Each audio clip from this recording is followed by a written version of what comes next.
President Donald Trump is weighing Ukraine's request for U.S.-made Tomahawk missiles as the U.S. seeks to avoid steps that could deepen its confrontation with Russia. The decision, seen as a test of President Trump's approach to balancing support for Ukraine with caution toward Russia, comes amid renewed debate over the limit of Western military aid. Analysts argue that granting long-range missiles capable of striking deep inside Russian territory could alter the course of the war, but also risks widening it. Is that true? What does this deliberation also reflect? A U.S. strategy of measured involvement aimed at sustaining Ukraine's defense, or a direct escalation with Russia? Now, from the home front, a video has surfaced online showing presidential hopeful TChoroma addressing the long-standing grievances of the people of southern Cameroons in a dramatic reversal from his earlier stance against Ambazonian independence. But are his political rhetoric unclear to Ambazonians? And how are civilians reeling towards the coming election? In Boya, the people are asking, what's the need to vote in a system that fails to house their basic needs? I mean, no electricity, poor standard of living, poor infrastructural development, and the growing security challenges. Now, as we delve into the details, these and more will be explored in today's Flash News. Good afternoon and welcome. I am Tabitha Akro. Let's begin.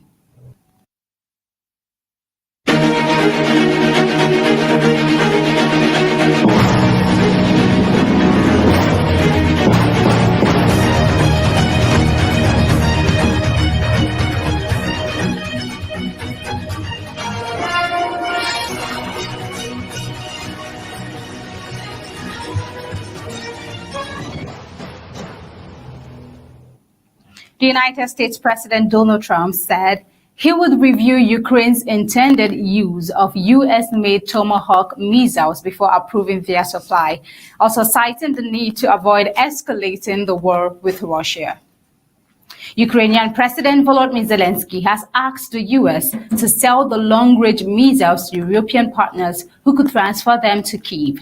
The Tomahawk, with a range of 2,500 kilometers, would give Ukraine the capability to strike targets deep inside Russia, including Moscow.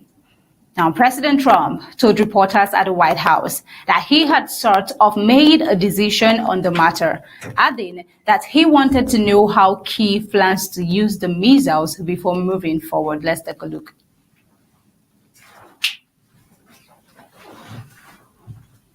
Yeah, I've sort of made a decision, pretty much, if you consider. Yeah, I think I want to find out what they're doing with them. Yes. You know, where are they sending them? I guess I'd have to ask that question. That war should never have started, would have never started. Meanwhile, the Kremlin welcomed Trump's openness to Russia's proposal to extend the New START nuclear arms treaty for 1 more year, raising hopes for renewed arms control talks. Russian President Vladimir Putin recently signaled a readiness to maintain limits under the 2010 agreement and urged Washington to reciprocate. Now, in Northern Europe, Denmark announced tighter environmental checks on oil tankers in the Skagen Strait linking the Baltic and North Seas. Now, the move targets Russia's so-called shadow fleet vessels allegedly used to bypass Western sanctions on Russian oil export, that's on sanctions. Now, the decision follows reports linking one of the ships to drone sightings of Denmark last month, prompting temporary airport closures. Now, inside Russia, authorities reported 2 deaths after a Ukrainian strike hit the border city of Belgorod on Monday, following one of Kyiv's largest overnight drone assaults since the war began in February 2022. Russia's defense ministry said it intercepted 251 Ukrainian drones, one of the highest recorded numbers in a single night. Also, Ukraine's military said its long-range drones and missile struck key Russian targets, including the Vaslov ammunition plant in the Nizhny Novgorod region, an oil terminal in Crimea. and an ammunition depot belonging to Russia's 18th Combined Arms Army. The strikes reportedly caused explosions and fires at the sites. Now, I'm taking you over in eastern Ukraine. Intense clashes continued in the embattled city of Pokrovsk, where Ukrainian officials said Russian sabotage groups were operating behind the front lines. The city remains a strategic hub for Kyiv's forces in the Donetsk region. Zelensky also reported that Ukraine had found more than 100,000 foreign-made components in Russian weapons used during weekend attacks, also highlighting continued concerns over sanctions invasion and illicit supply chains. Now, separately, a Polish court extended detention of Volodymyr Zelensky, a Ukrainian diver wanted by Germany for alleged involvement in the 2022 Nord Stream pipeline explosions. He will remain in custody for another 40 days pending a decision on his extradition. Now, at the European level, European Central Bank President Christine Lagarde cautioned that any EU decision to use frozen Russian state assets to support Ukraine must comply with international law. The bloc is exploring a plan to invest the 210 billion euros in Russian sovereign assets immobilized in the West to generate funds for Ukraine's defense and reconstruction through a reparations loan. Now, President Donald Trump, concerning this particular issue, has consistently spoken about nations who keep supporting Russia. But then that's the situation right there with Russia and Ukraine. The coming days will definitely see how this conflict unfolds. Now, moving over to North Korea, while President Trump is supporting Ukraine, North Korean leader Kim Jong-un reaffirms his commitment to strengthening ties with Russia, describing the partnership as an enduring alliance built on mutual trust and shared political interest. Now, in a congratulatory letter to Russian President Vladimir Putin on his birthday, Kim praised Moscow's leadership and expressed confidence that bilateral relations would continue to expand. The message, carried by North Korea's state news agency, emphasized that the alliance would advance under the leaders' friendly and comradely cooperation. Right here on your screen, we could see that. Kim also reiterated Pyongyang's support for what he called Russia's struggle for national sovereignty, a likely reference to Moscow's ongoing war in Ukraine. Analysts say the remarks reflect North Korea's continued alignment with Russia amid deepening global polarization and sanctions pressure from the West. The two countries signed a broad defense and cooperation treaty last year, cementing a partnership that has drawn scrutiny from Western governments and over possible arms transfer and geopolitical coordination. Kim's latest message signals Pyongyang's intent to preserve and expand the strategic alliance, which has become one of its most critical diplomatic channels amid increasing isolation on the global stage.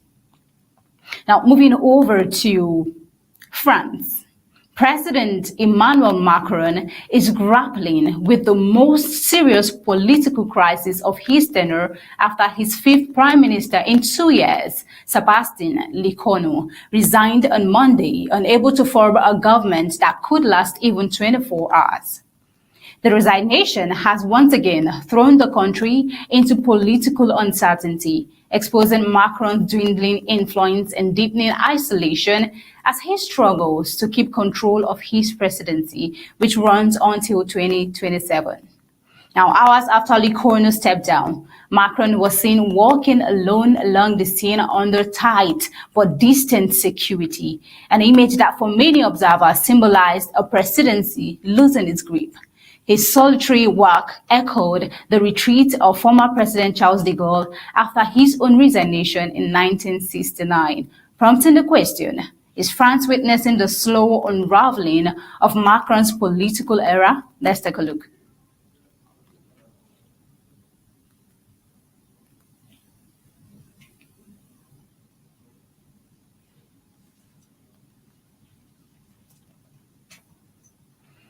All right, we are about to see a video of Macron walking alone he might be subdued, or most probably subdued, by the pressure of the political crisis coming on in his tenure.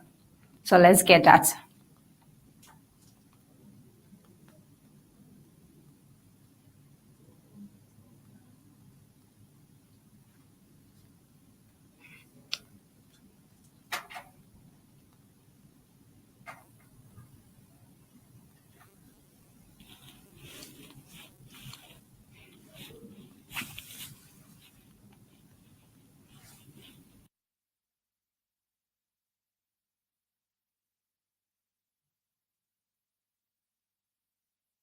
We see that Macron's latest crisis stems from his inability to secure a stable parliamentary majority following the failed 2024 snap election, which produced a fractured parliament divided among centrists, conservatives, and the far-right national rally. Since then, successive prime ministers have struggled to pass key fiscal and reform policies, as Macron clung to his economic legacy of tax cuts and pension overhaul amid investor concerns over France's widening deficit. Now, despite appointing centrist conservative coalitions, Macron's government repeatedly faced legislative gridlock. The Colonel's resignation, triggered by the Conservatives' public rejection of his proposed cabinet, underscores how fractured France's political alliance have become. Can Macron realistically govern without a parliamentary majority or broad coalition support? And how long can he maintain authority as disillusionment spreads within his own camp? His tenure. Macron has reportedly given Le Corner 2 days to reopen talks with the opposition in a last-ditch effort to restore stability. But analysts say his choices are shrinking fast. Fresh elections could hand significant power to Marine Le Pen's far-right national rally, while a left-wing alliance is unlikely to cooperate unless Macron reverses his pension reforms and reintroduces a wealth tax conditions that could undercut his economic agenda. Now, polls also reflect growing frustration among citizens. Nearly half of French voters blame Macron for the crisis, while 51% believe his resignation could break the political stalemate. Is France approaching a constitutional impasse where even new elections cannot deliver stability? And if Macron refuses to resign, could the risks further eroding public confidence in the presidency itself? Macron insists he will serve out his term, yet with few allies left and public patience wearing thin. Comparisons to de Gaulle's resignation decades ago have resurfaced. Could Macron too end his presidency with a dramatic exit, or will he defy the odds to rebuild a coalition capable of restoring stability? We see that France, Europe's second largest economy, now faces a large leadership vacuum at a time of mounting economic strain and geopolitical tension. Whether Macron can navigate his term or whether his presidency has effectively entered its twilight remains to be seen. We see that this is what is happening right here in France. Macron is going through a political pressure. Would he succumb? Well, moving over to Israel. In Israel, Israeli Prime Minister Benjamin Netanyahu is also facing growing dissent within his far-right coalition as United States President Donald Trump intensifies pressure on Israel to accept his proposal to end the 2-year Gaza war. The divide underscores a broader political test for Netanyahu, who has endorsed Trump's 20-point plan aimed at Gaza's demilitarization and a post-war arrangement that excludes Hamas from governance, but allows members to stay if they renounce violence and surrender their weapons. Will Hamas accept this? Take a look. Well, we accepted the deal, as did all the world. It was President Trump's plan. Hamas says that it accepted the deal. Now the onus is on Hamas. This plan consists of 2 parts. The first part is releasing all the hostages. Israel makes a tactical withdrawal, stays in Gaza. And then the second part is meant to demilitarize Gaza and disarm Hamas. That will be negotiated. But the first part is there. It's agreed upon. And that could be the indeed the beginning of the end of the war. And as I said, since we accepted it, we have to see what Hamas will do. If Hamas will accept it, I think it's a very good sign. If Hamas doesn't accept it, and it's a possibility that we always take into mind, then Israel will receive, as President Trump says, the full support of the United States to forcefully act against it, to bring about an end to the war. That's an interview with Euronews. Netanyahu's support for the US-backed plan has sparked outrage among his ultra-nationalist allies, who see any form of Hamas survival as unacceptable. National Security Minister Itamar Ben-Gvir, who also sees this as another situation. He is the finance minister, Bezalel Smotrich. Key members of the ruling coalition warned that pausing military operations could weaken Israel's position and also undermine the war's objective. The political standoff comes as Israel prepares for indirect talks with Hamas in Egypt's Red Sea resort city of Sharm el-Sheikh, where negotiations are expected to focus on the release of remaining hostages and the next step for Gaza's reconstruction. Just a few days ago, we saw that the Trump administration reviews the ceasefire plan as a gateway to reviving regional diplomacy, including the stalled effort to expand the Abraham Accords, the U.S. brokered agreement that normalized ties between Israel and several Arab states. However, key Arab powers, including Saudi Arabia, have maintained that normalization with Israel will not proceed without a clear path to Palestinian statehood. Meanwhile, President Trump has urged Israel to suspend airstrikes to allow negotiations to progress. Despite the appeal, Israeli forces continued their operations in Gaza over the weekend, with government officials insisting there is no formal ceasefire but a temporary halt in some bombardments. Netanyahu faces competing pressures at home from far-right allies demanding continued military action from hosted families and the broader public seeking an end to the war. We see that continued fighting risks further isolating Israel internationally and also undermining prospects for future regional cooperation. Political observers say Netanyahu is trying to balance U.S. diplomatic expectations with domestic political survival. Pollster Michel Barak noted that while the government collapse is not imminent, tensions with coalition partners could escalate if concessions to Hamas appear too lenient. Now, we see that President Trump's plan, which remains vague on timelines for Hamas disarmament and Palestinian statehood, faces skepticism from both Israeli hardliners and Palestinian factions. And without a unified political front in Israel, analysts warn that any ceasefire or peace framework could be short-lived.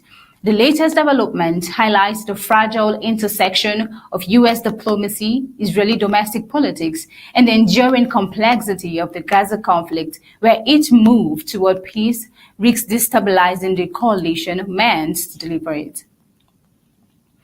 Now, that's all for Israel and Hamas. Now, taking you over to recent happenings from the home front. TChoroma sparks uproar with sudden reversal on Southern Cameroon's independence debate. See that presidential hopeful Issa TChoroma has stirred political tension after a newly surfaced video showed him acknowledging the historical injustice faced by the people of Ambazonia, a sharp departure from his earlier dismissal of independence calls. In the footage circulating online, TChoroma appeared to reference the 1961 plebiscite, where Southern Cameroonians, Ambazonians, were denied the option of full independence. He also spoke about the marginalization and political exclusion that have fueled decades of unrest and the emergence of the Ambazonian movement. Now, the shift in rhetoric marks a notable departure from TChoroma's earlier position. Just days ago, he had rejected any discussion of Ambazonians' independence, insisting that national unity was non-negotiable. Analysts say the reversal could be an attempt to appeal to Ambazonians and also to gain political traction ahead of the presidential election. Critics, however, accuse TChoroma of political opportunism, which we are seeing, suggesting his comments are more strategic than sincere. The development also has reignited debate over how political leaders address the southern Cameroon conflict rooted in historical grievances and oppression. Now, this is what is happening right here. TChoroma is putting forth his campaign and seeking out for the support of the people of Ambazonia. Well, are they going to succumb to this? Do they understand his rhetoric? Let's move over to Buea. In Buea, residents of Buea, the capital of Ambazonia, are enduring a deepening crisis marked by months of long electricity and water shortages, pushing many to reject participation in upcoming national elections. Entire neighborhoods have been without electricity for months. Areas such as Mile 16 behind the WDC Hotel have remained in blackout for over 6 months. Small Supo for 4 months, and the university area for 3.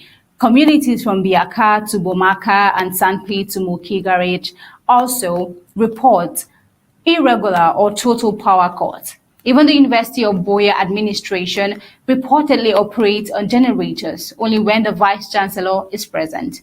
Across Muliko and Bomaka, households depend on candles and flashlights for light. What about the water situation? The water situation in Buea is equally there. Monangyao quarters has gone a full year without running water, while Bokwango from Imbela Moki to Dion Ngoti Strait has had 3 taps for months. Frustrated residents have called for these streets to be renamed, arguing that the politicians they honor have failed to deliver basic services. In Mile 16, residents rely on unsafe wells, while wealthier households drill boreholes or buy private transformers to cope. How about internet connectivity? Internet connectivity has also deteriorated sharply. MTN, the leading telecom operator, faces growing criticism over unreliable service. In what was once known as the Silicon Mountain, students struggle to attend online classes or conduct research. Businesses face setbacks, and communication has become nearly impossible. The digital collapse has also compounded frustrations over what residents describe as neglect and systemic failure. The failure of a system. As colonial French Cameroon prepares for national elections, many residents say they see no reason to vote. What are we voting for? Has become a common refrain among locals, who cite worsening infrastructure, unavoidable living costs, and deteriorating public services. For many, participation in election is viewed as an endorsement of hardship rather than hope. The crisis has fueled growing political defiancies across Ambazonia. The collapse of basic infrastructure and the absence of an effective government response have deepened public disillusionment. Now, in the region, Ambazonia is scarred by years of war and marginalization. The prolonged lack of essential services is reinforcing perceptions of state abandonment. Now, for many in Buea, the call to boycott election is not merely political. It is a protest against a system that fails to meet even the most basic human needs: light, water, and connection. Now, moving over in Africa to Madagascar. In Madagascar, Madagascar's President Andry Rajoelina has appointed Army General Rufin Fortunat Safizambo as the country's new prime minister, a week after dismissing his cabinet following weeks of street protests over power and water shortages.